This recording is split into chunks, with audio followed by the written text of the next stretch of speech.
Shelter dog gives birth to tiny puppy. Vet sees it and screams, "That's not a dog." At a small, struggling animal shelter, a quiet worker thinks it's just another late-night rescue, until the tiniest newborn begins to glow in her hands. The vet takes one look, then backs away in pure terror.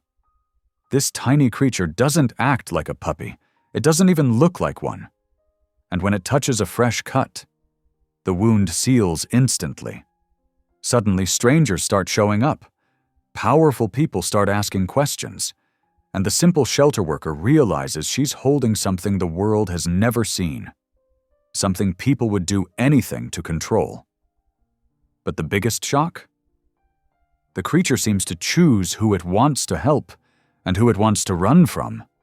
What exactly was born that night? And how far will the wrong people go to take it? I'd love to know. Where are you watching from? Type it down below, and while you're here, subscribe so you'll always catch the next story. The fluorescent lights hummed steadily overhead as Rainey Cole made her way through the worn linoleum hallways of Northgate Animal Shelter.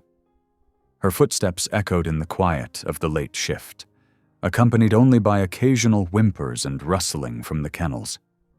She tucked a strand of dark blonde hair behind her ear, her hazel eyes tired but alert as she checked on each animal under her care.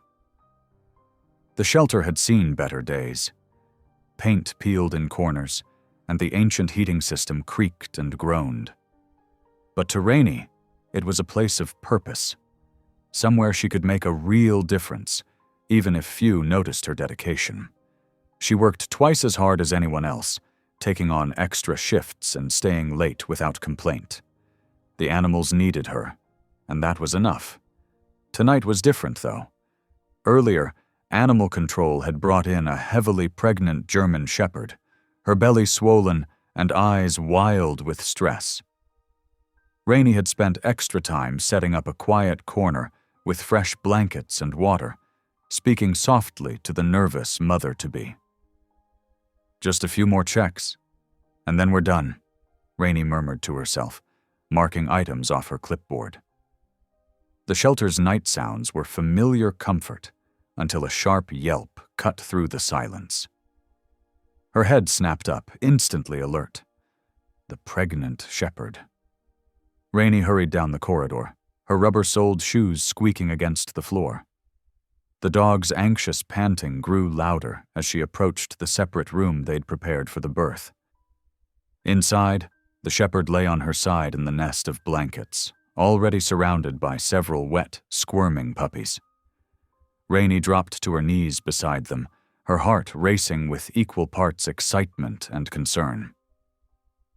"Good girl," she soothed, checking each newborn with gentle hands.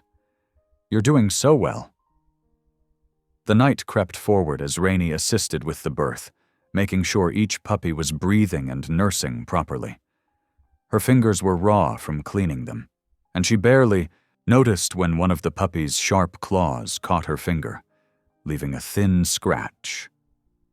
Dawn was breaking when Dr. Lenora Pike arrived, her heels clicking purposefully down the hall.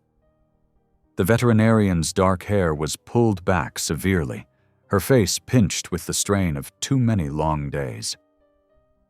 "How many?" she asked crisply, pulling on latex gloves. "7 so far," Rainey reported, suppressing a yawn. "All healthy and—" She stopped as movement in the straw caught her eye. "Wait." There, partially hidden in the bedding, was one more puppy. But this one was different. Dramatically different. Rainey's breath caught in her throat as she carefully lifted the tiny creature. It was smaller than its siblings, with barely any fur at all. But what made Rainey's hands tremble was the soft, ethereal glow emanating from its pink skin. Where ears should have been, delicate feather-like buds protruded, almost translucent in the morning light. The creature opened its eyes, far too early for a newborn puppy, and they were a startling, intelligent gold. "Dr. Pike?"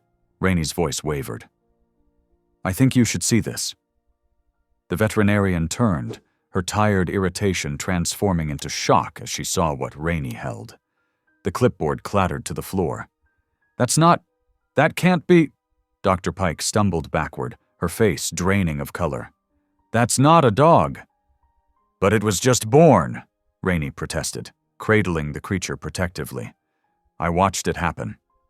This is impossible, Dr. Pike's voice rose hysterically. We need to contain it immediately. Run tests. Call in specialists. This could be dangerous. We have no idea what we're dealing with. She rushed to a cabinet, hands shaking as she pulled out syringes and vials. Rainey looked down at the tiny being in her hands. It wasn't struggling or trying to escape. Instead, it nuzzled against her injured finger, the one scratched earlier. A warm, tingling sensation spread through her skin, and Rainey watched in amazement as the small cut sealed itself and vanished completely. Her heart pounded. This small, vulnerable creature had just healed her, and Dr. Pike wanted to turn it into a lab specimen. We'll sedate it first, Dr. Pike was saying, filling a syringe with trembling hands. Then secure it in isolation until the proper authorities arrive. This could be the discovery of the century, but we have to handle it correctly. Follow protocols. The tiny creature shivered in Rainey's palms, its glow dimming slightly. In that moment, looking into those golden eyes, Rainey made her choice. As Dr. Pike turned back toward them, Rainey carefully slipped the strange puppy into her coat pocket. I'll get the isolation unit prepared, she said, keeping her voice steady despite her racing heart. And I can start the paperwork you'll need. Yes, good thinking. Dr. Pike nodded distractedly, still gathering supplies. I need to make some calls. Don't let anyone else in here. She hurried from the room, heels echoing down the hall. Rainey's hands were shaking as she felt the warm weight against her side. What she was doing could cost her her job, maybe worse. But as the creature snuggled trustingly into her pocket, she knew she couldn't let it be turned into a research subject. Whatever this miraculous being was, it deserved protection, not exploitation. She could hear Dr. Pike's voice from the office, sharp with anxiety as she made phone calls. Rainey knew she had only minutes before the veterinarian returned. With careful movements, she checked that the mother dog and other puppies were settled, then stepped into the hallway. Her heart thundered in her chest as she walked, not too fast, not too slow, toward the staff exit. The creature in her pocket remained perfectly still, as if it understood the need for secrecy. Each step felt like an eternity, each distant voice or sound making her pulse jump. Finally, she pushed through the heavy door into the crisp morning air. The sun was just cresting the horizon, painting the sky in sheets of pink and gold. Rainey took a deep breath, trying to calm her nerves as she walked to her car. She had no idea what she was going to do next, but she knew with absolute certainty that she had made the right choice. The tiny being stirred in her pocket, its soft glow visible even through the fabric of her coat. Rainey placed her hand over it protectively, feeling its gentle warmth. Whatever this creature was, wherever it had come from, she would find a way to keep it safe. She had to. The morning sun cast long shadows across the shelter's loading dock as Thatcher Miles backed his delivery truck into position. His shoulders ached from the usual stiffness, a constant reminder of the construction accident that had forced him into this new line of work. As he climbed down from the cab, he noticed Rainey Cole pacing near the entrance, her movements unusually agitated. Something was different about her today. The usually composed shelter worker kept glancing over her shoulder, one hand pressed protectively against her jacket. Thatcher had always appreciated Rainey's quiet dedication to the animals. It reminded him of Sarah's gentle spirit. The thought of his late wife sent the familiar pang through his chest. "Morning, Rainey," he called out, trying to keep his voice casual despite his concern. "Got your weekly delivery." Rainey startled at his voice, then tried to cover it with a forced smile, Oh, Thatcher, yes, the feed. I almost forgot it was Thursday.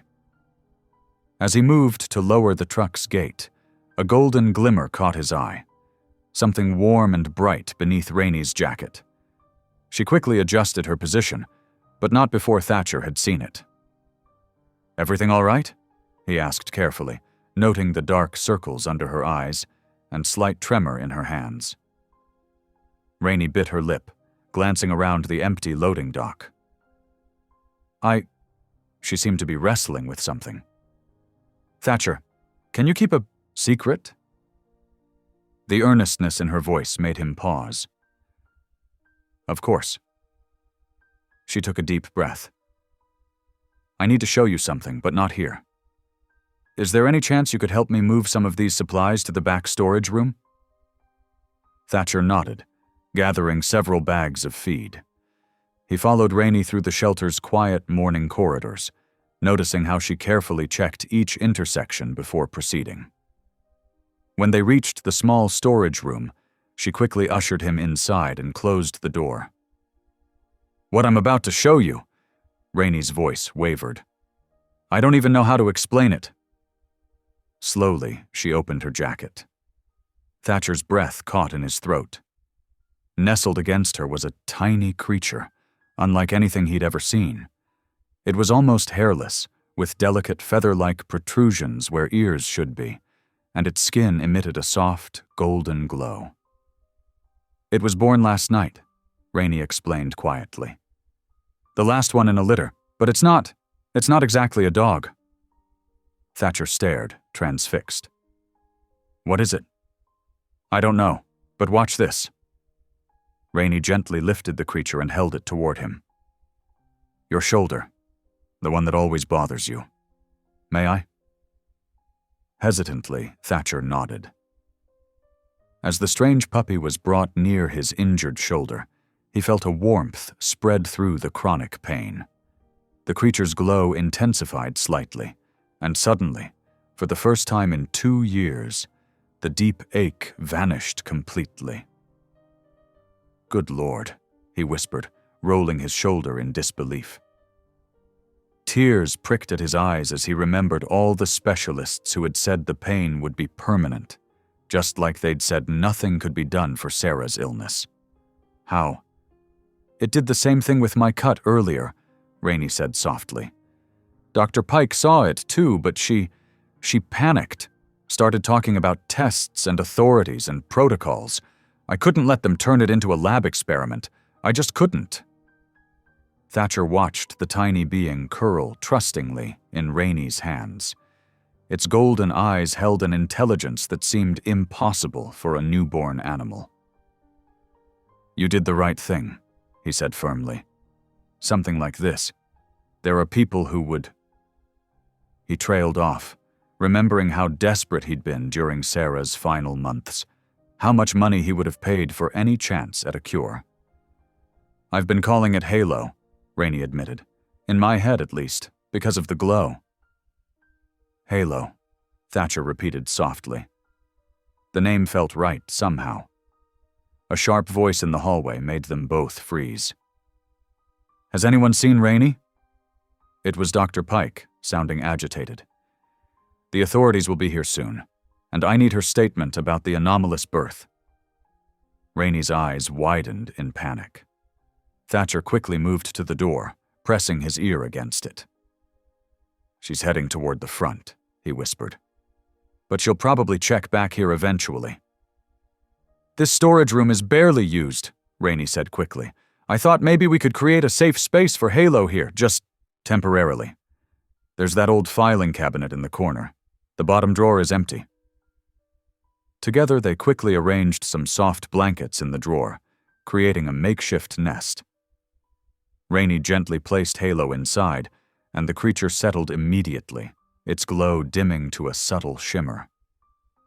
"I'll need to check on the mother and other puppies soon," Rainey said, worry creasing her forehead. "Dr. Pike will get suspicious if I'm gone too long." Thatcher nodded, his mind already working through logistics. "I make deliveries here 3 times a week. I can help keep watch, bring supplies if you need them. We just need to be smart about this." You'd do that? Rainey looked up at him with grateful surprise. After what it just did for my shoulder?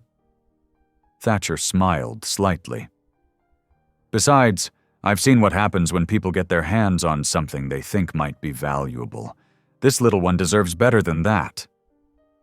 A noise in the hallway made them both tense. I should go, Rainey whispered. Dr. Pike will be looking for me. Can you stay with Halo for a few minutes while I check on things? Of course. Thatcher settled himself on an overturned bucket near the filing cabinet. I'll make sure no one comes in. Rainey squeezed his arm gratefully before slipping out the door. Thatcher watched her go, then turned back to the drawer where Halo rested. The creature's peaceful glow reminded him of sunset light through stained glass, the kind Sarah had loved so much. He touched his shoulder again, marveling at the absence of pain. For the first time since losing Sarah, he felt something new stirring in his chest. Not just purpose, but hope. Whatever this miraculous being was, wherever it had come from, he would help Rainey protect it. They would figure this out together. The next morning arrived with chaos that shattered the shelter's usual quiet. Rainey pulled into the parking lot at 6:30, her coffee barely touched, and found it already half full of unfamiliar vehicles. People clustered near the entrance, some holding phones, others clutching photographs of sick loved ones. Her stomach dropped when she spotted Dr. Pike's car. The veterinarian never arrived this early. As Rainey approached the crowd, snippets of conversation reached her ears. The video clearly shows something glowing. My daughter needs a miracle. Channel 5 said there was a special puppy. Pushing through to the door, Rainey's hands trembled as she used her keycard.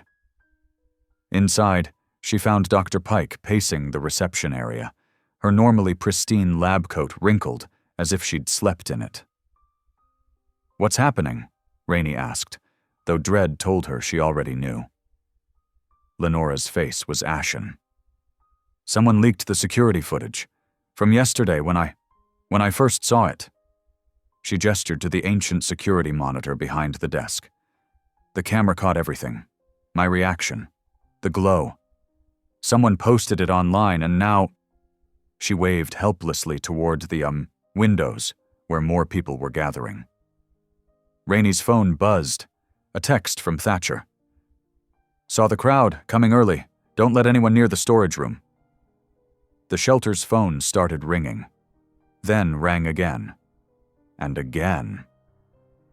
The board is meeting in an hour, Lenora said, running fingers through her disheveled hair. They want answers. What am I supposed to tell them? That we lost a genetically impossible creature? That it vanished into thin air? More people pressed against the windows. A woman held up a sign reading, "Please help my son." Rainey's chest tightened. We need to keep the back areas secure. No unauthorized visitors. They're already calling it the angel puppy online, Lenora said quietly. The video has over 100,000 views. News vans are on their way. The front door chimed as Ellen from the board pushed through. Her face was flushed with excitement. Lenora, the publicity this could bring. Our donation numbers are already spiking. Where is this miracle puppy? We need to organize a proper media response. I told you, Lenora said. It disappeared during the confusion yesterday. I've searched everywhere. Ellen's excitement hardened. That's not acceptable. This shelter needs this exposure. If you've somehow lost the most important animal we've ever had... The phone rang again. Rainey answered mechanically, hearing another desperate voice asking about miracle cures. A commotion outside drew their attention. A small child in a wheelchair was being pushed through the crowd by determined parents. The mother's voice carried through the glass. Please, just let us see it. The doctors say she only has months left. Rainey's eyes burned. In the storage room, Halo was safely hidden. But for how long? The creature's pure intention to heal had already touched her and Thatcher. How could they deny others that gift? But the crowd's growing frenzy told her exactly what would happen if Halo's existence became public. The morning blur continued. News vans arrived, their satellite dishes stretching toward the sky like reaching hands. Reporters tried to push past Ellen, who had stationed herself at the front desk. The parking lot filled completely, cars now lining the street. Thatcher arrived through the back entrance, his delivery uniform providing perfect cover. He found Rainey in the cat room, supposedly cleaning litter boxes but actually watching the crowd through the window. "It's getting worse," he said quietly. "They're interviewing people outside, sharing stories about sick relatives. Some are saying they'll break in if they have to." Rainey pressed her forehead against the cool glass. "I keep thinking about what they'd do to Halo. Tests, experiments, fighting over who deserves healing most. It would never end." "The creature's not strong enough for that," Thatcher agreed. "You saw how tired it got just healing my shoulder, and it's still practically a newborn." A sharp knock made them jump. Lenora entered, closing the door, firmly behind her. Her face showed the strain of hours of questioning. "The board is threatening to fire me," she said. "They think I'm hiding something. And maybe I am, aren't I?" She looked directly at Rainey. "I've been thinking about my reaction yesterday, about why you disappeared so quickly afterward. Is there something you need to tell me, Rainey?" Before Rainey could respond, shouts erupted from the parking lot. Through the window, they saw two men shoving each other, others quickly joining the fray. "I was here first! My daughter needs it more than your mother! Stop pushing!" Security guards from the shopping center next door rushed to break up the fight. A reporter thrust her microphone toward the scuffling men, her cameraman capturing everything. "We can't keep Halo here," Rainey whispered. "It's not safe anymore." Thatcher nodded grimly. "My truck's still at the loading dock. If we need to move quickly." "Move what quickly?" Lenora asked sharply. Then her eyes widened with understanding. "You did take it. The special puppy. It's still here somewhere, isn't it?" Rainey met her veterinarian's gaze steadily. "If it was, would you help us protect it? Or would you tell the board?" Lenora looked out at the chaos in the parking lot, then back at Rainey. The sounds of desperation and demand filtered through the walls. Another news van pulled up. Someone was giving a tearful interview about their terminal cancer. "I'm a doctor," Lenora said slowly. "I took an oath to help animals. To do no harm." She straightened her lab coat. "Whatever that creature is, turning it into a circus attraction or a laboratory specimen would be harm indeed." Relief flooded Rainey's chest. "Thank you." "Don't thank me yet," Lenora replied. "We still have to figure out how to get it out of here safely, and soon. Because this?" She gestured to the growing crowd. "This is only the beginning." A sleek black SUV glided into the crowded parking lot, followed by two more identical vehicles. The crowd parted as uniformed security personnel emerged, creating a path for the distinguished man who stepped out. Pastor Garrick Holcomb's silver hair caught the morning sun as he straightened his immaculate navy suit. Through the window, Rainey watched him approach with growing unease. His practiced smile reminded her of a nature documentary she'd once seen about predators. "Who is that?" she whispered. "Pastor Holcomb," Lenora replied, her voice tight. "Runs that massive church complex on the east side, the one with its own television station." Thatcher's jaw clenched. "I know him. My wife used to watch his broadcasts when she got sick, kept talking about miracle healings." The shelter's front door opened, and Ellen burst in, practically vibrating with excitement. "Pastor Holcomb is here. This is extraordinary. He's offering to handle everything."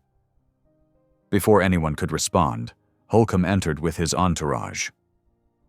The fluorescent shelter lights seemed to dim against his gleaming presence. Two large men in dark suits flanked him, while a younger assistant clutched a tablet. "My friends," Holcomb's voice filled the space with practiced warmth. "God has led me here today. When I saw that remarkable video, I knew immediately what it meant." He spread his hands. "This blessed creature is a divine gift, meant to be shared with those in true need, under proper guidance, of course." Ellen nodded eagerly. "Pastor, we're so honored." The shelter's phone rang again. Ellen answered, then covered the receiver. "It's Biogen Corporation. They say it's urgent. Something about a substantial research grant?" Holcomb's smile tightened almost imperceptibly. "Perhaps we should discuss this somewhere more private, away from all this." He gestured at the chaos outside. As Ellen led Holcomb and his group toward the conference room, Rainey's phone buzzed. A text from Dax, the teenage kennel worker. "Don't trust him. My mom lost our house giving money to his church. He's fake."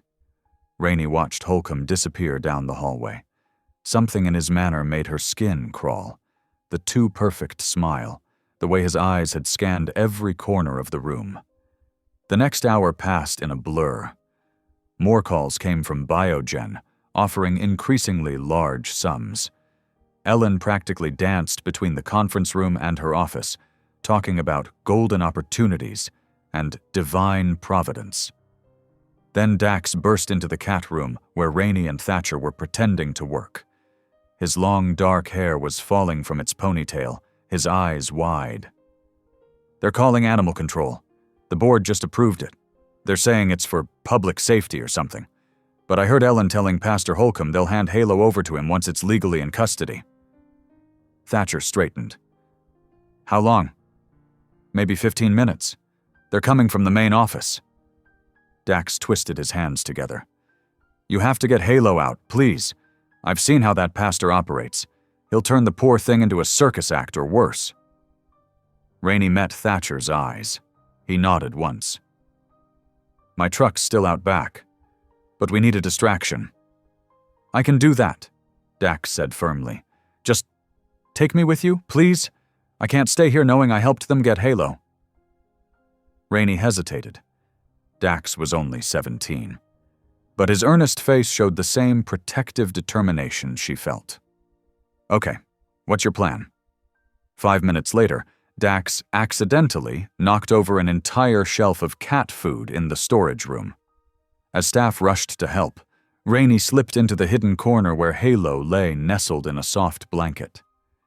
The tiny creature glowed faintly, its feathered earbuds twitching at her approach. "It's okay, little one," she whispered, carefully tucking it into the special pocket she'd sewn inside her jacket. "We're going to keep you safe." They met Thatcher at his truck. He had already started the engine and pulled up to the loading dock. Dax appeared moments later, breathless but grinning. "Ellen's really mad about the mess. And I may have left some doors open, so a few cats are loose." Rainey helped him into the truck's cab as shouting erupted from inside the shelter. Through the windows, she saw staff members chasing cats, while Ellen tried to maintain dignity in front of Pastor Holcomb.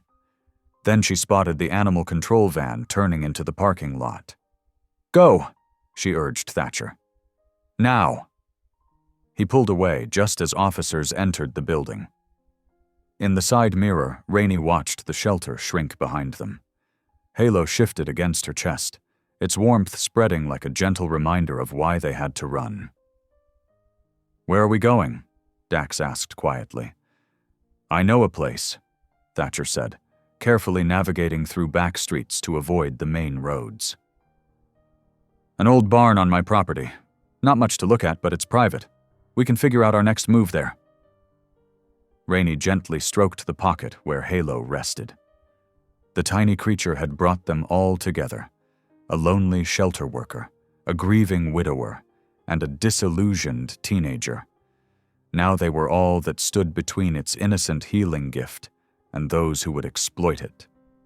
As they drove away from the chaos, she remembered the desperate faces in the crowd, the sick child in the wheelchair, the crying mother. How could they possibly decide who deserved Halo's help? And how long could they keep running? These questions would have to wait. For now, their only priority was keeping Halo safe from both Holcomb's religious manipulation and Biogen's clinical interests.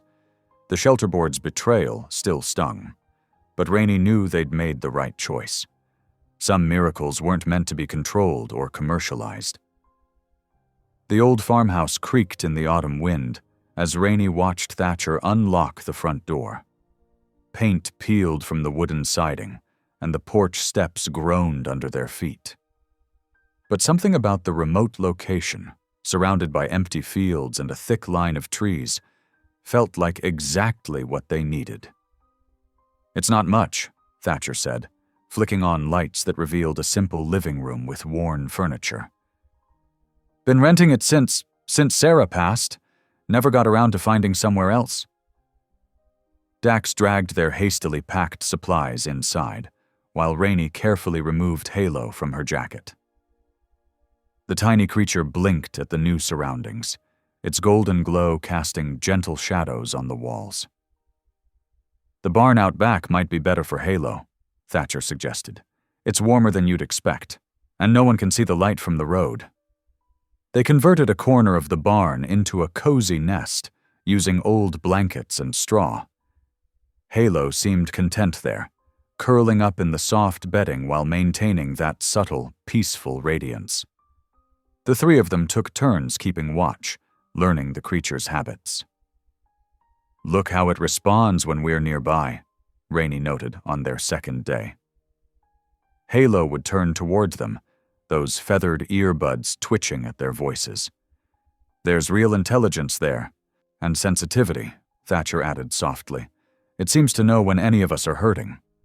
This proved true whenever one of them had even minor injuries. A paper cut on Dax's finger vanished after Halo nuzzled his hand. The chronic ache in Thatcher's back, a reminder of his construction days, eased whenever the creature curled against him. But it was on their fourth night that they witnessed Halo's true power. The pounding on the front door came just after midnight. Rainey jerked awake on the couch where she'd been dozing to see Thatcher already moving toward the noise. Through the window, she could make out a frantic woman on the porch. "Please!" The woman's voice cracked with desperation. "My son can't breathe. We're half a mile down the road. Our car won't start. His inhaler isn't working." Thatcher opened the door to reveal Lisa Chen, their closest neighbor, tears streaming down her face. "Tommy's having an attack. I've never seen it this bad. Our phones are dead and—" "I'll drive you," Thatcher said immediately, grabbing his keys.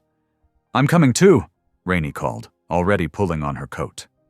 Something in her gut told her they needed to hurry.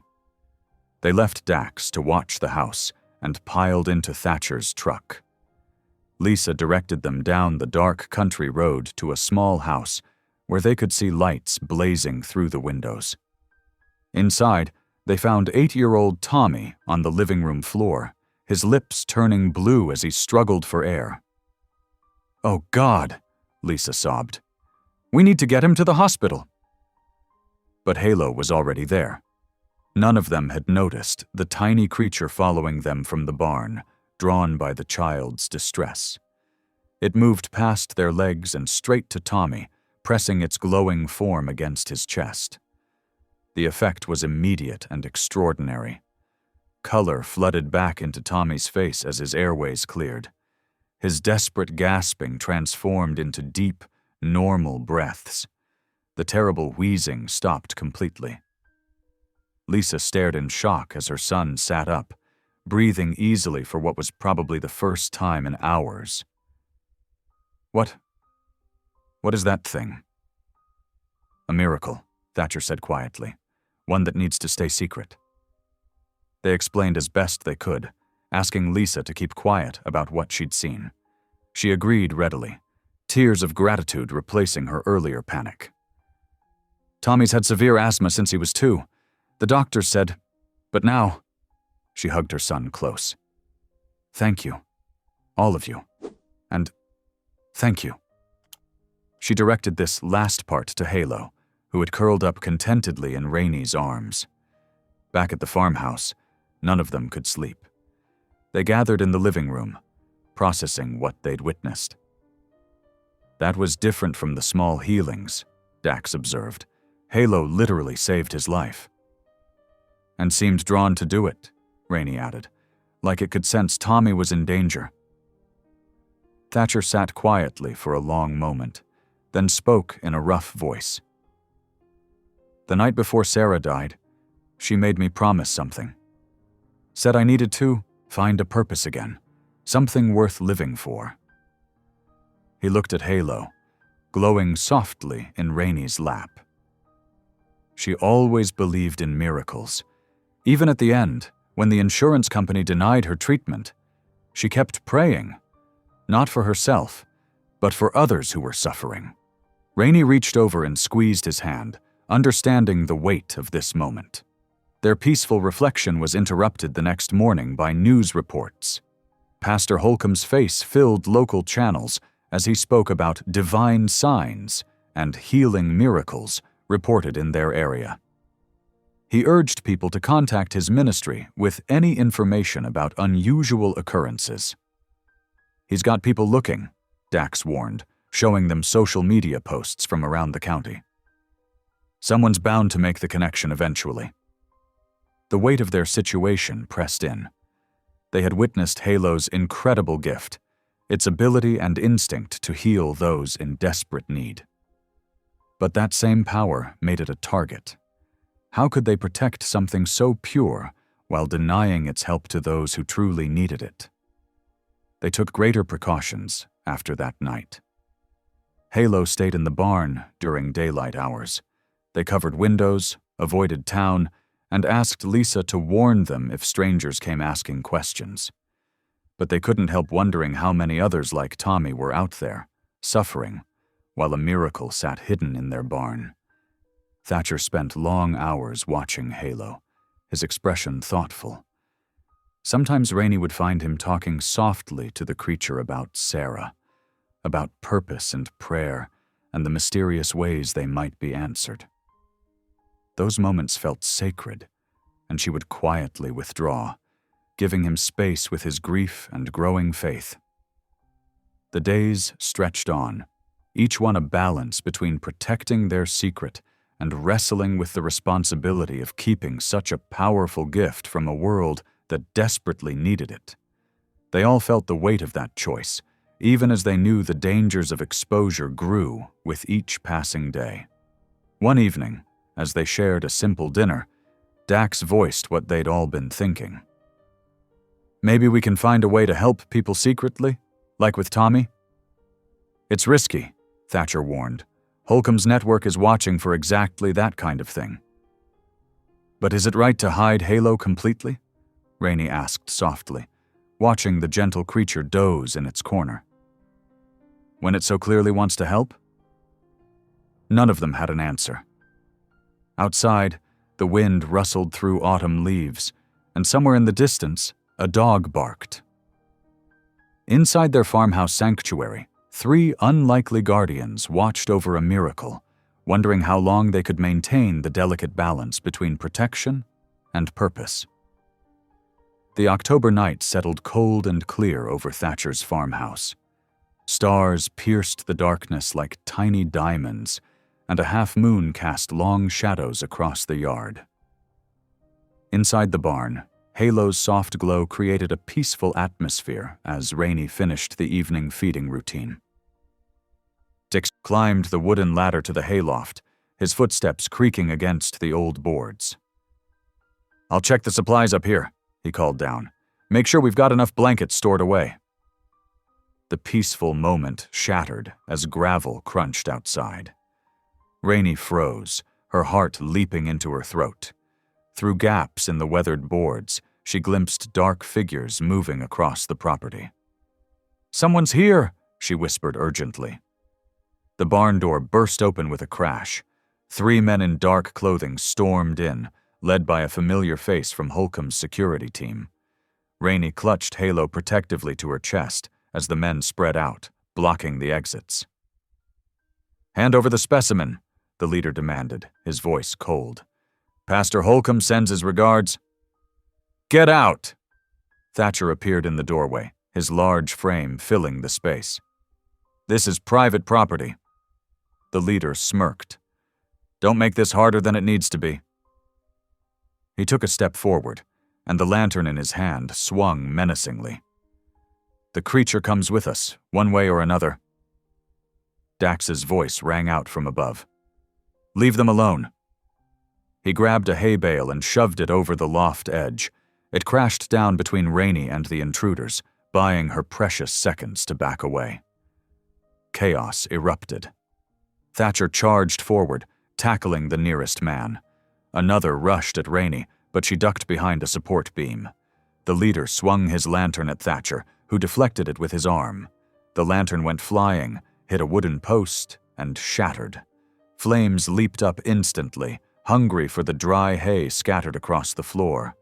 Thick smoke began filling the barn as the fire spread with terrifying speed. Dax! Rainey screamed, seeing him trapped in the loft as smoke rose toward him. Get down! But the wooden ladder had splintered in the fight. Dax backed away from the flames, coughing. I can't... A thunderous crack split the air as one of the main support beams gave way. Part of the loft floor sagged dangerously. The intruders fled, leaving them alone in the inferno. Thatcher didn't hesitate. He ran to the failing loft, ignoring the heat and smoke. Jump, Dax, I'll catch you. Dax stood frozen, terror visible on his face through the thickening smoke. Another crack, and more of the loft began to collapse. Trust me, Thatcher shouted, arms outstretched. Dax closed his eyes and jumped just as the loft gave way completely. Thatcher caught him, both of them tumbling to the floor as burning debris rained down around them. Rainey had backed toward the rear door, still protecting Halo. This way, she called through the smoke. The heat was becoming unbearable, and she could hear the building's frame groaning ominously. Thatcher half-carried Dax as they stumbled toward her voice. They burst out into the cool night air, gasping and coughing. Behind them, flames engulfed the entire barn, shooting sparks into the dark sky. They retreated to a safe distance, watching helplessly as the structure burned. Halo trembled in, Rainey's arms, its glow dimmed by distress. Dax sat heavily on the ground, still catching his breath, while Thatcher paced with barely contained fury. They could have killed us, Rainey said, her voice shaking. They were willing to... She couldn't finish the thought. This isn't going to stop, Thatcher growled. Holcomb will keep coming until he gets what he wants. He turned to face them, his expression fierce in the firelight. We can't just hide anymore. We have to fight back. Dax pushed himself to his feet, ash streaking his face. How? He's got money, influence, people willing to commit arson for him. What can we do? Rainey stroked Halo's head, feeling its trembling ease slightly. We expose him, she said firmly. Not just the attack tonight, but everything. Why he wants Halo so badly. Where this all started. The biotech company, Thatcher nodded slowly. The one that contacted the shelter. There has to be a connection. If we can prove it, Dax added, finding his determination. Show people what he's really doing. They stood together in the chill night air, watching their safe haven burn to ashes. The decision crystallized between them, unspoken but absolute. They couldn't simply protect Halo by hiding anymore. The time had come to strike back at those who would exploit something so pure for their own gain. Rainey looked down at Halo, its glow strengthening as it recovered from the shock. We'll keep you safe, she whispered, and we'll make sure they can't do this to anyone else. In the distance, sirens wailed. They needed to move quickly now, gather what they could from the house, and disappear before authorities arrived. But this time, they wouldn't be running to hide. They would be running toward answers, toward justice, toward exposing the darkness that threatened their miracle of light. The night was cold and still, as Rainey, Thatcher, and Dax huddled in the small motel room they'd found off the highway. Halo slept peacefully in a makeshift bed of towels, its gentle glow casting soft shadows on the worn walls. They had barely settled in when 3 sharp knocks at the door made them freeze. Through the peephole, Rainey saw Dr. Lenora Pike standing alone in the parking lot. The veterinarian looked nothing like her usual composed self. Her hair was disheveled, her lab coat wrinkled, and her hands wouldn't stop shaking. "I know you're in there," Lenora called out softly. "Please, I have to tell you something. It's about Halo." Thatcher moved protectively toward the sleeping pup, while Dax positioned himself between the door and Halo. Rainey hesitated, then opened the door just enough to see Lenora clearly. "How did you find us?" Rainey demanded. "I followed the reports of miracle healings." Lenora's voice cracked. "Please, I'm not here for Holcomb. I'm here because I can't live with myself anymore. There are things you need to know." Something in the doctor's desperate expression made Rainey step back, allowing her inside. Lenora entered clutching a thick manila envelope to her chest. When she saw Halo, she stopped short, tears welling in her eyes. "I'm so sorry," she whispered. "I didn't know what they were doing. Not really. Not until it was too late." "What are you talking about?" Thatcher asked, his voice hard with suspicion. Lenora sank into the room's only chair, her hands trembling as she opened the envelope. "That pregnant dog that came to the shelter? She wasn't just any rescue. She came from a classified research facility funded by private donors connected to Garrick Holcomb." She spread documents across the small table. Laboratory reports, genetic sequences, experimental protocols. They were trying to create something impossible, something that could heal without medicine, cure without treatment.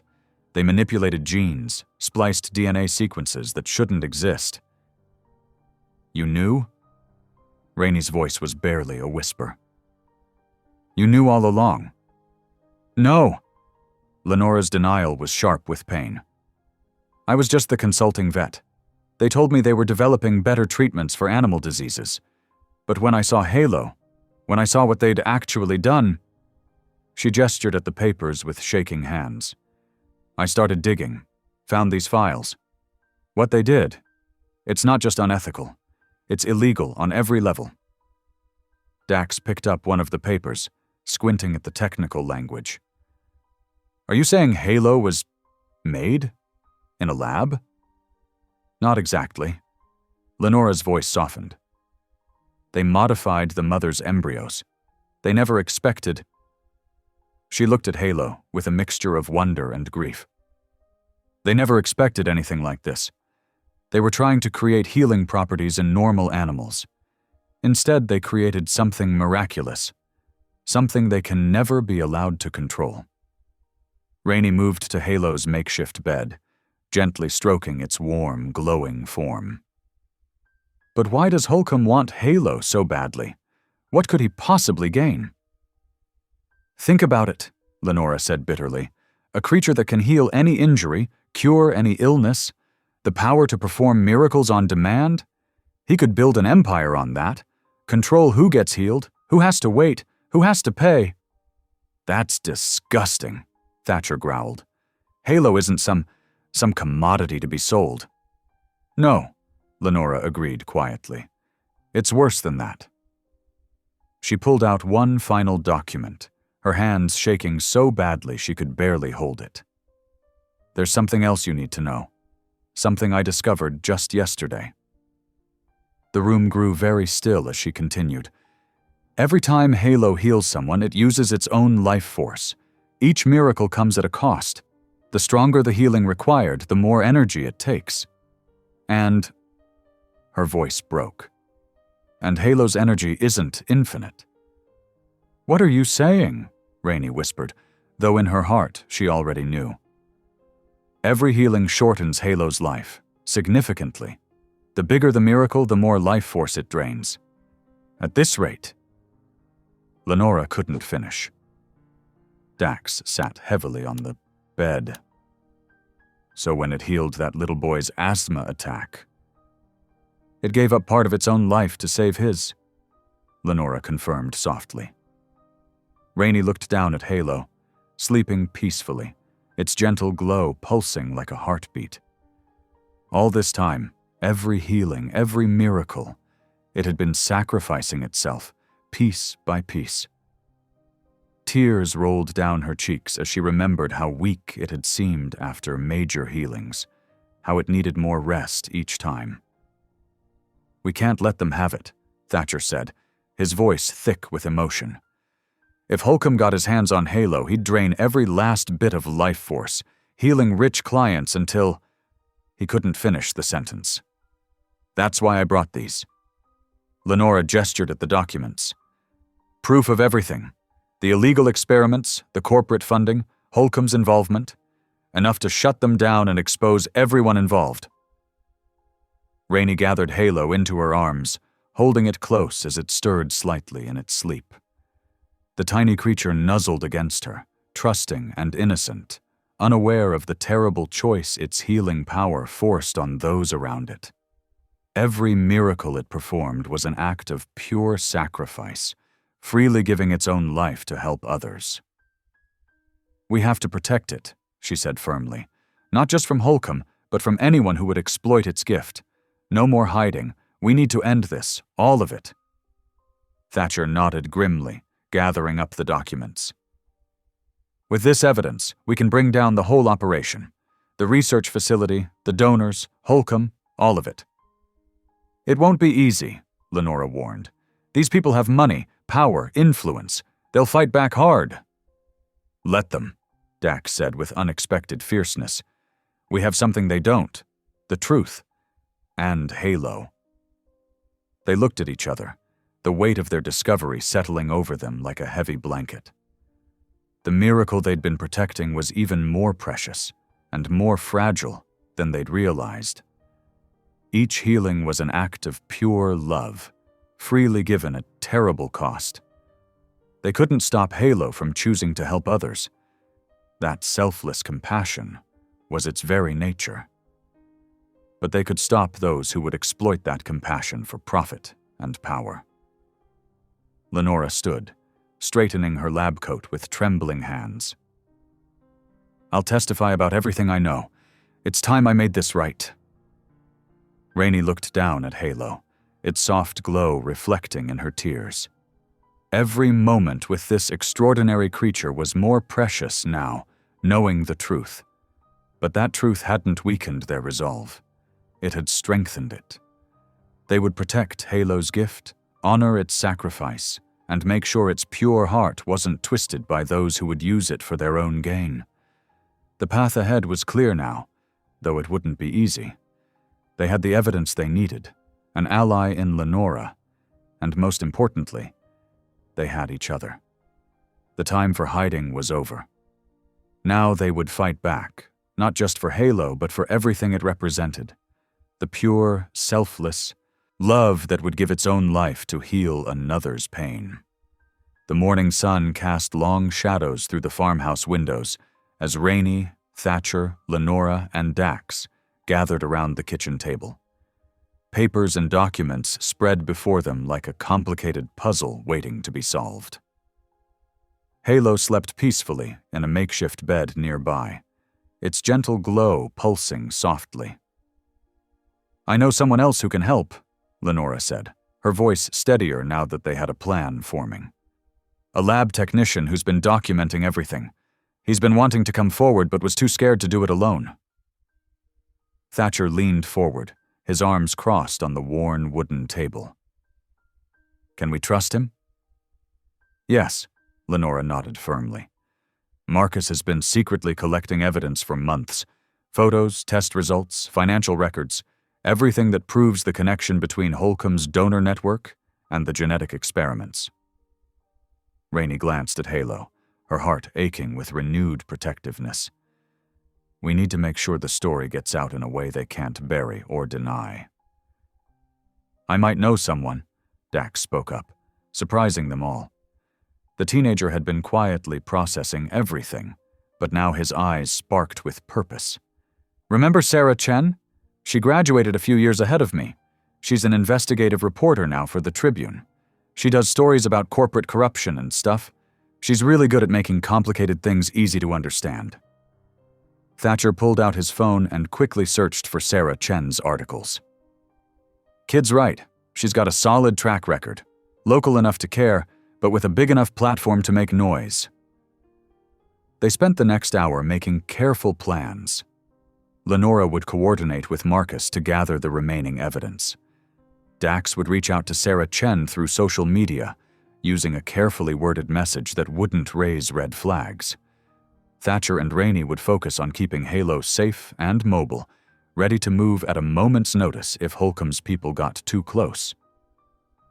As they worked, Rainey couldn't help noticing how naturally she and Thatcher moved together, anticipating each other's thoughts and actions.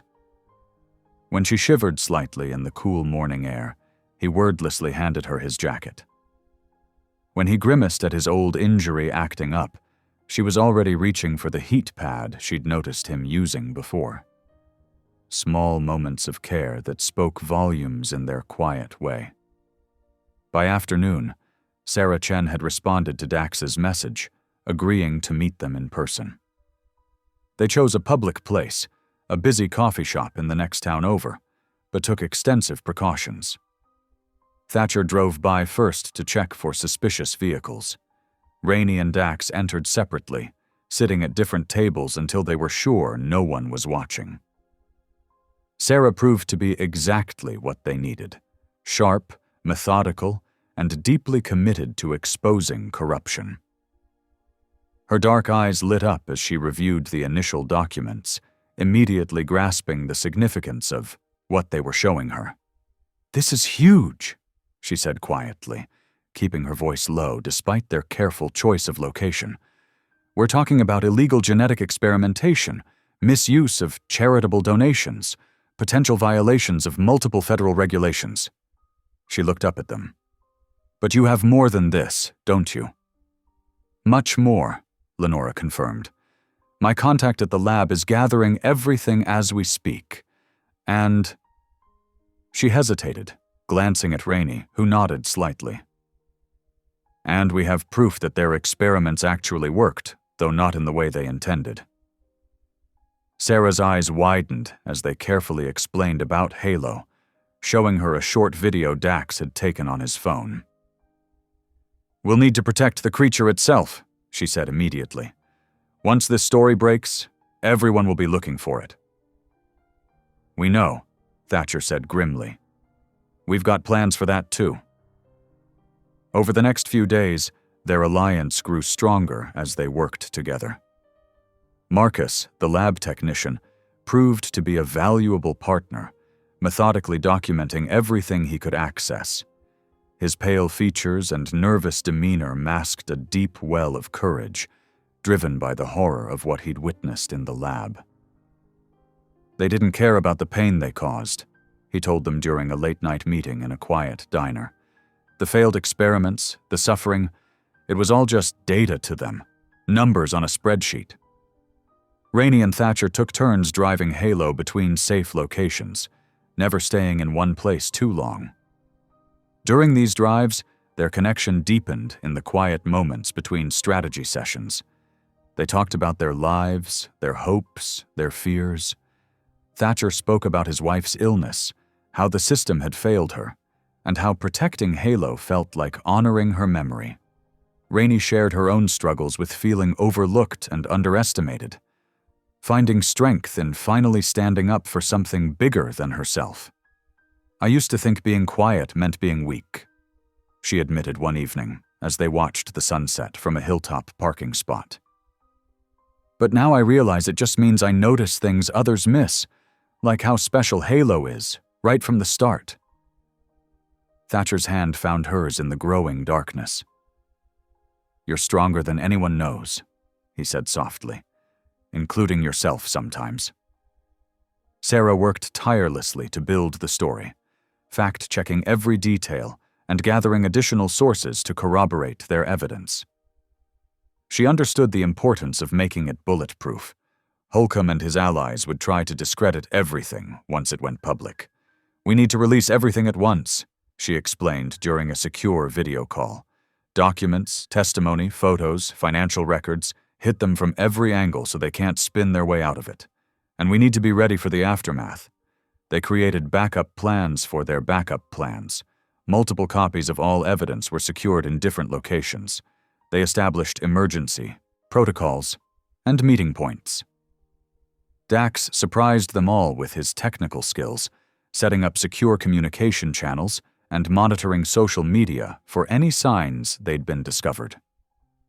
"I used to get in trouble for spending too much time on computers," he said with a slight smile. "Guess it's finally coming in handy." The weight of what they were attempting hung heavy over them all, but it also united them in purpose. Each person brought their own strengths: Lenora's medical knowledge, Marcus's inside information, Sarah's investigative skills, Dax's technical abilities, Thatcher's practical planning, and Rainey's unwavering moral compass. Through it all, Halo remained their inspiration, its pure heart and selfless nature reminding them why they were fighting. Each time it healed someone, despite the cost to itself, it demonstrated the very best of what they were trying to protect. One evening, as they finished another planning session, Thatcher found Rainey sitting alone with Halo, gently stroking its glowing form. "You okay?" he asked softly, sitting beside her. She looked up at him, her eyes bright with unshed tears but also determination. "I'm scared," she admitted. "But I'm ready. What we're doing, it's right. And Halo deserves nothing less than our absolute best." Thatcher's arm slipped around her shoulders, and she leaned into his strength, both of them drawing comfort from each other's presence. Tomorrow would bring new challenges, but tonight they had this moment of quiet certainty, in their cause, in each other, and in the pure miracle they were fighting to protect. The morning dawned crisp and clear over the courthouse steps. News vans lined the street, their satellite dishes reaching toward the cloudless sky like metal flowers. Rainey's heart pounded as she watched the growing crowd from behind the tinted windows of their parked car. "You ready?" Thatcher asked softly, his hand finding hers. She squeezed back, drawing strength from his steady presence. "As I'll ever be." Sarah, their investigative reporter ally, had orchestrated everything perfectly. The press conference was scheduled for 10 o'clock in the morning, timed to hit the news cycle for maximum impact. Major networks and online outlets were already live streaming, their cameras trained on the courthouse steps. Dr. Lenora Pike stood at the microphone first, her usually pristine lab coat replaced by a conservative blue suit. Her hands trembled slightly as she adjusted her papers, but her voice rang clear and strong across the plaza. "My name is Dr. Lenora Pike, and I am here today to reveal evidence of illegal genetic experimentation conducted under the guise of charitable research." She paused, letting the words sink in. "These experiments were funded through shell companies connected to Pastor Garrick Holcomb's ministry network and carried out in violation of multiple federal laws." The crowd stirred as Lenora began presenting documentation, lab reports, financial records, and photographs. Behind her, large screens displayed the evidence for all to see. Marcus, the whistleblower, stood quietly to one side, his round glasses catching the morning light as he waited for his turn to speak. "The pregnant dog brought to our shelter," Lenora continued, "was not a random rescue. She was test subject number 375, genetically modified without proper oversight or ethical consideration." Phones lifted everywhere, recording and streaming. Social media exploded with real-time reactions as Lenora methodically laid out the truth. She explained how the shelter had been unknowingly used as a front, how desperate families had been exploited for research funding, and how Holcomb's organization had orchestrated it all. Marcus stepped forward next, his voice soft but steady as he shared his insider perspective. "I witnessed procedures that violated every ethical standard in medical research," he said, displaying more documentation on the screens. "These recordings were taken inside the facility."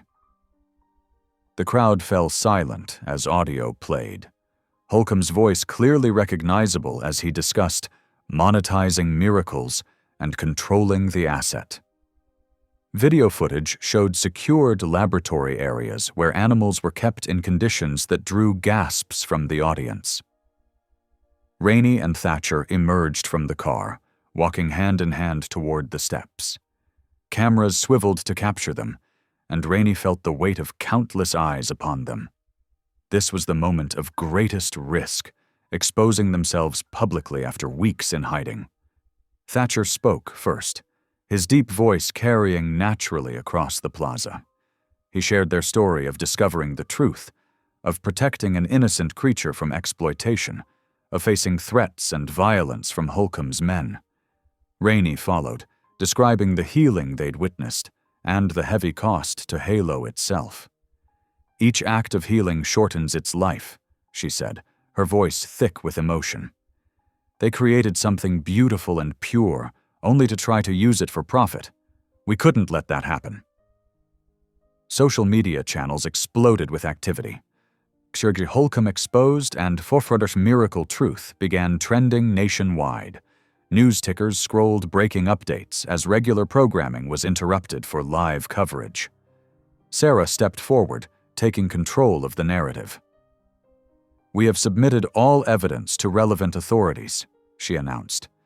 "The FBI has opened an investigation into financial fraud and illegal medical experimentation.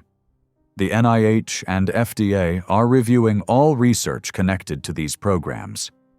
As if on cue, a statement from federal regulators appeared on the screens, confirming multiple ongoing investigations. The crowd's energy shifted from shocked attention to active outrage as the full scope of the deception became clear. Through her phone, Rainey glimpsed live footage of Holcomb's megachurch, where reporters were already gathering. His carefully crafted image of benevolent leadership began crumbling in real time as donors and board members rushed to distance themselves from the scandal. "Financial regulators are freezing associated accounts," Sarah continued, "and criminal investigations are pending in multiple jurisdictions." The morning stretched on as more evidence was presented. Supporters arrived with handmade signs declaring, "Truth prevails," and "Protect the innocent." Online, the story spread globally, with major outlets picking up the coverage and adding their own investigative resources to dig deeper. By early afternoon, Holcomb's empire was showing visible cracks. His ministry board announced an emergency meeting. Major donors publicly withdrew their support. His carefully cultivated media allies struggled to spin the undeniable evidence flooding every channel. As the formal presentation wound down, Rainey and Thatcher stood slightly apart from the crowd, watching the impact of their truth-telling ripple outward. His arm slipped around her waist, steady and grounding. "We really did it," she whispered, allowing herself to feel the first tentative bloom of hope. "We did," he agreed softly. "Together." The autumn sun had passed its peak, casting long shadows across the courthouse steps. Television crews conducted follow-up interviews with Sarah, Lenora, and Marcus. The crowd remained, energized by the sense of witnessing history. For this moment at least, truth had triumphed over power, transparency over deception. Rainey leaned into Thatcher's embrace, exhausted but proud. They had risked everything to protect something pure from corruption, and their courage had been vindicated. The weight of secrecy lifted from their shoulders, replaced by the lighter burden of public vindication. Their phones buzzed constantly with messages of support from around the world. People shared stories of their own encounters with Holcomb's organization, adding to the growing wave of exposure. Each new revelation strengthened their case and weakened his position. "What happens now?" someone shouted from the crowd. Sarah stepped back to the microphone. Now we let justice take its course. The truth is out there. No one can hide from it anymore. The afternoon light turned golden as they finally prepared to leave the courthouse steps. Their evidence was public, their story told, their stand for truth made clear for all to see. For this precious moment, they allowed themselves to believe that right had prevailed over might. The triumph of the courthouse steps felt like a distant memory now. Dark clouds rolled in, bringing an early dusk and the first heavy drops of rain. Rainey watched from the passenger seat as Thatcher carefully navigated his truck along the winding back roads. His 15-year-old niece, Elise, sat in the back, headphones in, having joined them after school as planned. "The rain's getting worse," Rainey said softly, noting how the windshield wipers struggled to keep up with the downpour. Lightning split, the sky illuminating the worry lines around Thatcher's eyes. They'd been careful since the press conference, knowing Holcomb wouldn't accept defeat quietly. In the truck bed, secured in a ventilated crate, Halo rested peacefully, unaware of the growing tension. The first impact came without warning, a heavy SUV ramming them from behind. Elise screamed as her headphones went flying. Thatcher gripped the wheel, fighting to maintain control on the slick road. "Hold on," he shouted as a second vehicle appeared beside them, trying to force them toward the guardrail. Through the rain-streaked windows, Rainey caught glimpses of men in dark clothing, their faces hidden behind tinted glass. The truck fishtailed as Thatcher swerved to avoid another hit. Lightning flashed again, revealing the old Riverside Bridge ahead, its metal supports already straining against the swollen waters below. The attacking vehicles coordinated their next move with brutal precision. One slammed them from behind, while the other struck their side. The truck spun, tires losing traction on the wet pavement. Elise's terrified scream pierced the chaos as they skidded sideways toward the bridge's entrance. Metal screamed against metal as the truck crashed through the guardrail. They ended up sideways, blocking most of the bridge's width. Through her window, Rainey saw the churning river 30 feet below, its waters dark and violent in the storm. "Elise, are you hurt?" Thatcher called out, already trying to get his door open. "I'm okay, but—" Her words cut off as another vehicle appeared, its headlights blazing through the rain. Everything happened at once. Men poured out of the SUVs, moving with military precision despite the weather. The truck's back window shattered. Hands reached in for Elise, who fought and screamed as they dragged her out. Others went straight for the crate containing Halo. "No!" Rainey launched herself from the truck, rain instantly soaking her to the skin. She caught glimpses of Thatcher fighting two men at once, his powerful frame giving him momentary advantage until someone struck him from behind. The bridge groaned ominously beneath them. The flooding river had weakened its supports, and now the weight of multiple vehicles strained its aging structure. Another lightning strike illuminated Holcomb himself, standing by one SUV, his usually perfect appearance disheveled by rain and desperation. "Get the asset and the girl," he shouted over the storm. "Forget the others." Rainey slipped on the wet metal as she ran toward the men carrying Halo's crate. Her fingers brushed the edge before someone grabbed her from behind, throwing her roughly aside. She hit the bridge's side railing hard, the impact driving the air from her lungs. Through blurred vision, she saw them loading both Halo and a struggling Elise into separate vehicles. Thatcher was back on his feet, blood mixing with rain on his face as he fought to reach his niece. The bridge gave another, warning groan, deeper this time. Structural cables began snapping like oversized guitar strings, the sharp cracks barely audible over the storm. The whole span shuddered, tilting slightly as support beams twisted under the strain. "Uncle Thatcher!" Elise's terrified cry cut through everything else. Rainey saw the moment Thatcher made his choice. The bridge was failing. The SUV holding Halo was already moving, while Elise was still being forced into the second vehicle. With an anguished roar, Thatcher charged toward his niece, tackling one of her captors into the railing. Metal shrieked as the bridge's main support finally gave way. The span buckled, dropping several feet at once. Vehicles began sliding as the surface tilted. Rainey grabbed a twisted piece of guardrail, holding on as the world tilted sideways. The SUV containing Halo accelerated, trying to reach solid ground. Instead, the shifting bridge turned its path into a slide toward the river. Rainey watched in horror as the vehicle crashed through the remaining railing, plunging into the raging waters below.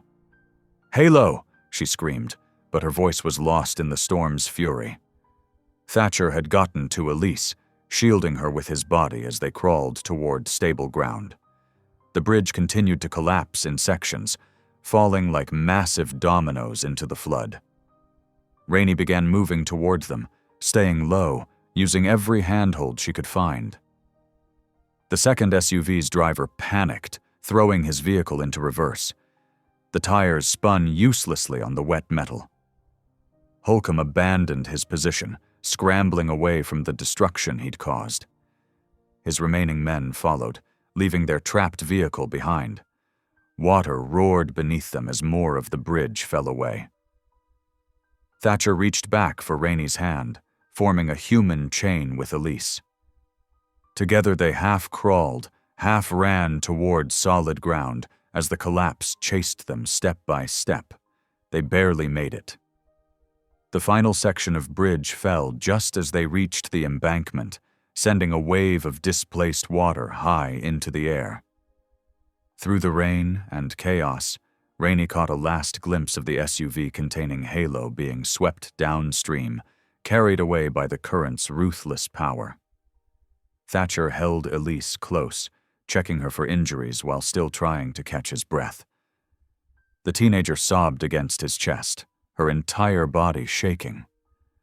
Rainey stared at the gap where the bridge had been, her heart breaking as she realized what they'd lost. The storm raged on, lightning illuminating the scene of destruction. The river had claimed both the bridge and Halo, leaving them soaked, battered, and devastated on its banks. In the distance, emergency vehicles' sirens began to wail, their lights reflecting off the sheets of rain still falling from the angry sky. Thatcher's hand found Rainey's, squeezing gently. No words could ease the pain of their loss, but his touch conveyed everything. Shared grief, gratitude for Elise's safety, and the unspoken promise that this wasn't over. They were alive. But Halo, their miraculous charge, their innocent ward, was gone. Swept away into the storm's dark fury. The morning after the bridge collapse dawned gray and hollow. Rainey sat motionless in Thatcher's kitchen, staring at her untouched coffee while news reports droned from the television. Search teams had found no trace of the SUV or Halo in the swollen river. "They're calling off the search," she whispered, her voice cracking. They think the current carried everything out to the reservoir." The cup slipped from her trembling hands, shattering on the floor. She didn't move to clean it up, just stared at the broken pieces as tears began falling. Thatcher crossed the room and knelt beside her chair, gathering her into his arms as she finally broke down completely. "I failed," she sobbed against his shoulder. "I was supposed to protect Halo. From the very first moment, that was my job, and I failed." "We all failed," Thatcher murmured, his own voice rough with emotion. "But we're not done fighting." On the television, Garrick Holcomb appeared at a press conference, his silver hair perfectly styled despite the previous night's chaos. He spoke with practiced sympathy about tragic accidents and dangerous vigilantes, while positioning himself as a concerned spiritual leader who had only wanted to help. "The biotech firm clearly overstepped ethical boundaries," Holcomb said smoothly. "I was as shocked as anyone to learn of their experiments. My only involvement was trying to ensure any miraculous creation would be properly cared for, not hidden away by unstable individuals. Rainey's grief hardened into anger. He's lying. He's lying about everything, and people are believing him. Not everyone, Thatcher said. He reached for the remote and changed channels, where Dr. Lenora Pike was speaking to a different reporter. The veterinarian looked exhausted but determined as she held up documentation. These signatures prove direct financial connections between Pastor Holcomb's organization and the illegal genetic research, Lenora stated firmly. The project could not have proceeded without his donor network's funding and protection. The biotech whistleblower appeared next, his nervous demeanor somehow making his words more compelling. We were told to report only to Pastor Holcomb's designated supervisors. The official channels were deliberately bypassed. He knew exactly what was happening. Thatcher squeezed Rainey's shoulder. See? The truth is still coming out. Lenora and others are making sure of it. Rainey leaned into his touch, drawing strength from his steady presence. These past weeks had transformed their cautious alliance into something deeper, a connection forged through shared purpose and trust. She couldn't imagine facing this without him. I don't know how to do this, she admitted quietly. How to keep fighting when Halo's gone. It hurts so much. Thatcher was silent for a moment, his hand still warm on her shoulder. When Sarah died, he said finally, referring to his late wife, I thought I'd never find purpose again. But then Halo came into our lives, and I felt that spark return. Now, he took a deep breath. Now we honor what Halo stood for. We make sure no one else can create and exploit innocent life like this again. Rainey looked up at him, seeing her own pain and determination reflected in his eyes. We finish what we started, she said, her voice growing stronger. We bring down Holcomb's whole corrupt empire. Together, Thatcher agreed. On the television, more evidence continued emerging. Financial records, email chains, security footage. Lenora and the whistleblower had been thorough in their documentation, and other witnesses were starting to come forward. Holcomb's carefully constructed image was cracking under the weight of truth. Rainey stood up, finally moving to clean up the broken coffee cup. Each piece she gathered felt like a small act of defiance against despair. They had lost Halo. That grief would always live in their hearts. But they could still fight for justice. They could still make sure something meaningful rose from their loss. Thatcher? She said softly, disposing of the broken pieces. Yeah? Thank you. For being here. For understanding. He crossed to her, taking her hand in his. The touch was simple, but profound, acknowledging everything they'd been through, and everything still ahead. Always, he replied. Days blurred together as the investigation intensified. Rainey found herself in stark government offices, recounting every detail under fluorescent lights, while stenographers captured her words. Her voice grew stronger with each telling. I first discovered Halo during my night shift, she testified, her hands steady as she described that miraculous moment. The healing wasn't just physical, it brought hope. That's why Pastor Holcomb wanted to control it. He saw profit where we saw responsibility. Thatcher's testimony carried the weight of his construction background as he detailed the barn attack. They didn't care who got hurt, he stated firmly. The fire wasn't an accident. They came prepared to destroy evidence. Even young Dax, usually nervous around authority, spoke with surprising clarity. I've worked at that shelter for 2 years, he told the investigators. I know the difference between right and wrong. What they did, experimenting on animals, trying to manufacture miracles, it was wrong. As their statements became public record, support flooded in. Social media lit up with hashtags demanding justice. former members of Holcomb's congregation came forward with their own stories of manipulation and financial exploitation. The pressure began showing in Holcomb's empire. Major donors publicly distanced themselves. His megachurch attendance plummeted. Financial auditors discovered irregular transfers that pointed to years of misappropriated funds. "It's working," Lenora told them during a quiet meeting at Thatcher's new rental house. "The biotech firm is facing criminal charges. Holcomb's board of directors is calling for his resignation." Rainey watched the news coverage with mixed emotions. "I keep thinking about Halo," she admitted. "How something so pure exposed so much darkness." "That's exactly why we have to see this through," Thatcher said, his hand finding hers. "Halo showed us what real miracles look like. Not something you can buy or control, but something that comes from compassion." The legal machinery ground forward slowly but inexorably. Each day brought new revelations, new charges, new faces joining their cause. Through it all, Rainey held on to the memory of Halo's gentle glow. Not as a source of pain anymore, but as a reminder of why the fight mattered. "Sometimes doing the right thing feels impossible," she told the final investigative panel. "But that's exactly when it matters most." The call about Holcomb's collapse came just as Rainey finished her latest testimony. Through the hospital's sliding doors, she watched reporters gathering like storm clouds. Her mind felt foggy from weeks of legal battles and grief. "I need some air," she told Thatcher, stepping into the parking lot where a gentle rain misted the asphalt. That's when she heard it, a soft whimper from beneath Thatcher's truck. Rainey's heart stopped. There, curled against the tire, was a tiny glowing form. Halo looked thinner, its golden light dimmer, but alive. "Thatcher!" she called out, her voice breaking. "Thatcher, come quick!" He rushed outside, dropping to his knees beside her.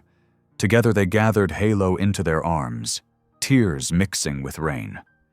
The creature nuzzled weakly against Rainey's chest, its familiar warmth spreading through her despite its obvious exhaustion.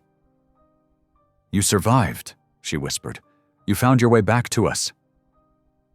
Their reunion was interrupted by a nurse hurrying out. "Pastor Holcomb is asking for the creature," she said. "He says he'll confess everything if you'll let it heal him." Inside the cardiac unit, Holcomb lay pale against white sheets, monitors beeping steadily.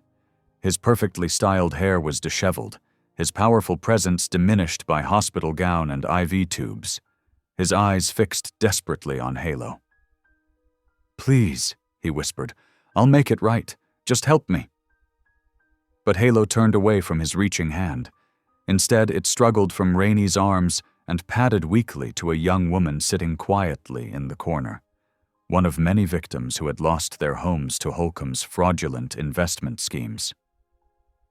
As they watched, Halo pressed its glowing form against her hands, offering comfort rather than healing. The woman began to cry softly, years of pain and anger releasing in gentle waves. Holcomb survived without divine intervention. When police arrived to transfer him to custody, he seemed smaller somehow, stripped of both his power and illusions. Halo's choice had revealed the truth. Real miracles couldn't be bought or controlled. They came from a place of pure love, freely given. The following months unfolded like pages turning in a well-worn book. Federal investigators dismantled Holcomb's empire piece by piece, seizing assets and freezing accounts. The evidence Rainey, Thatcher, and their allies had gathered proved irrefutable. Holcomb faced multiple indictments: fraud, conspiracy, illegal experimentation. His polished smile disappeared from television screens, replaced by mugshots and courthouse footage. At Thatcher's farmhouse, far from the media circus, life took on a gentler rhythm. The mother dog, now named Grace, had settled in beautifully, her trauma healing day by day. She followed Rainey around the property with devoted eyes, while Halo stayed close to both its adoptive parents. Thatcher and Rainey worked side by side, converting the old barn into a sanctuary for abused animals.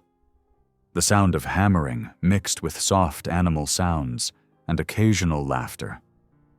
Each rescued creature that arrived seemed to sense the special nature of this place, where healing happened naturally and kindness ruled. Their love grew like wildflowers, unplanned but beautiful.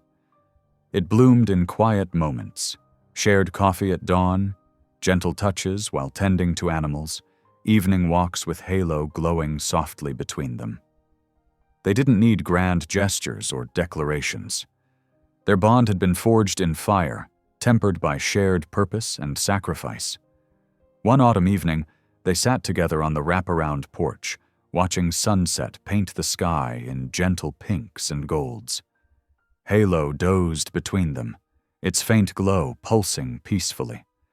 Grace lay curled at their feet. "Sometimes I can hardly believe we made it here," Rainey said softly, her hand finding Thatcher's. He squeezed her fingers gently. "We chose right," he replied, "every step of the way." Rainey looked out over their sanctuary, the converted barn, the peaceful pastures, the animals finding their way back to trust.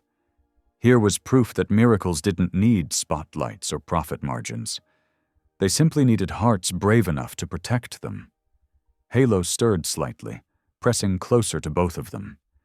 Its glow strengthened momentarily, as if affirming their choice to build this quiet life, far from those who would exploit its gift. In the growing dusk, they sat together, a family formed by courage, bonded by love, and blessed by a miracle that had chosen them. Thanks for watching. If any part of this story lingered with you, consider subscribing. I'll be here again tomorrow, sharing another tale that speaks to the soul.